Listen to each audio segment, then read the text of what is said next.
So, Peter, is it socialism to have millionaires and billionaires pay the same tax rates as people like you and me?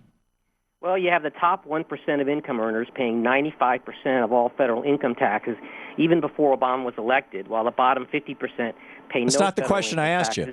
So to say the rich aren't paying their fair share is abuse of ignorance. Peter, is it socialism to have millionaires and billionaires pay the same tax rate as the rest of us? Buffett's analysis is completely confused and ignorant because he's not taking into account the multiple taxation of capital.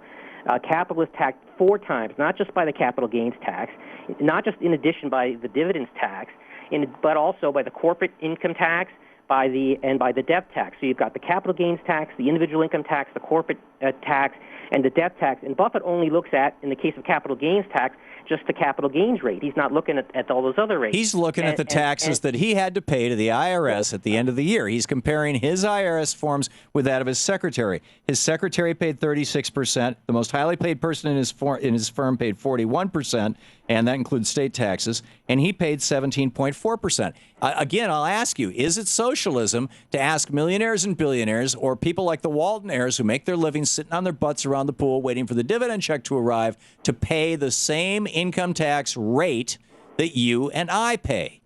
That's inaccurate. Buffett's statement is inaccurate because he's only taken into account. I don't care if his statement is accurate or not. I'm asking you a direct question. Just interview yourself and let me know when my interview starts. There's only 4 minutes left in my interview. Let me know when it starts. It's a direct question. Is it socialism? No, you haven't answered the question. Is it or is it not? Already. What are you, stupid? Well, no, I don't think I am. Is it or is it not socialism to ask billionaires to pay the same tax rate as working people? And Buffett is not taking all those into account, so his analysis is ignorant, just like you are.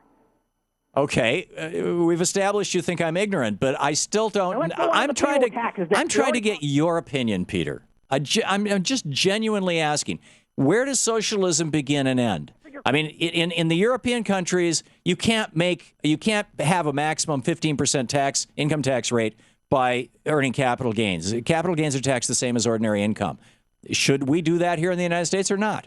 Most of our international competitors do not tax capital gains the same as ordinary income. So if we did that, we'd be at an extraordinary disadvantage, and working people would lose jobs and suffer lower wages as a result. In fact, in the last 40 years, every time they've raised the capital gains rate, they've lost revenue, and every time they've cut the capital gains rate, they've gained revenue. So it's particularly stupid to argue for higher capital gains tax rates like Buffett is doing.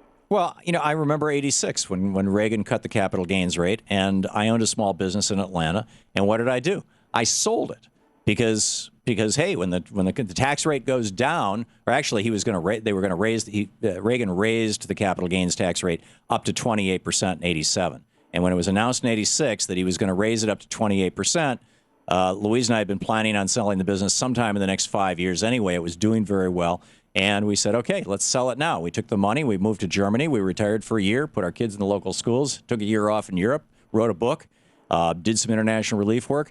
But, the fact of the matter is that, you'll see a 1 year or a 2 year boost in revenues when you actually, in this case, Reagan raised the capital gains rate and it raised income. The revenues decline. Okay, then the revenues would have been, because the revenues were in the previous year, because everybody sold their businesses the previous year. All it did was increase mergers and acquisitions activity. But I'll bet if you looked at 5 and 10 year chunks rather than 1 year chunks, have risen, and every time they've raised the rates, the revenues decline. The same thing happened in the 1990s. The same thing happened in 2003. Well, let's stipulate that everything you're saying is true, Peter. Is it the right thing to do to say that people who earn their living sitting on their butt around the pool waiting for the dividend check should pay half the income tax rate that people who hammer nails all day long or mop floors in hospitals pay? No, it's not. That's why they pay 4 tax rates, not just that one tax rate, which is something you can't understand no matter how many times I explain it to you, and something Buffett doesn't understand and the New York Times wants to hide, but I just explained it to you. So you're suggesting that Warren Buffett, the third richest man in the world, or one of the third, maybe the third richest man in America, doesn't understand basic economics or tax policy. He doesn't have a tax advisor. He just does the normal taxes, so he doesn't understand the tax system. What, he calls H&R Block? And he doesn't he's not taking into account all the tax rates. When you raise the tax rate, the producers keep less of what they produce, so incentives are reduced for all productive activities, and jobs and wages for working people decline. When you lower the rates, producers keep more of what they produce, so incentives are increased for all productive activities, and jobs and wages for working people increases as a result. That was demonstrated in the 1920s, the 1960s, the 1980s, and the 2000s. Yeah, Herbert Hoover did a great job of demonstrating that. The economy boomed. As part of the historical record, you can't change history, so you can keep saying that nonsense. Hang on this just a is second, the Thom Hartmann Program. Okay, Peter, you had the last word, and we'll just leave it right there. Peter Ferrara with the Heartland Institute, the Heartland or Heartland.org. Thank you, Peter.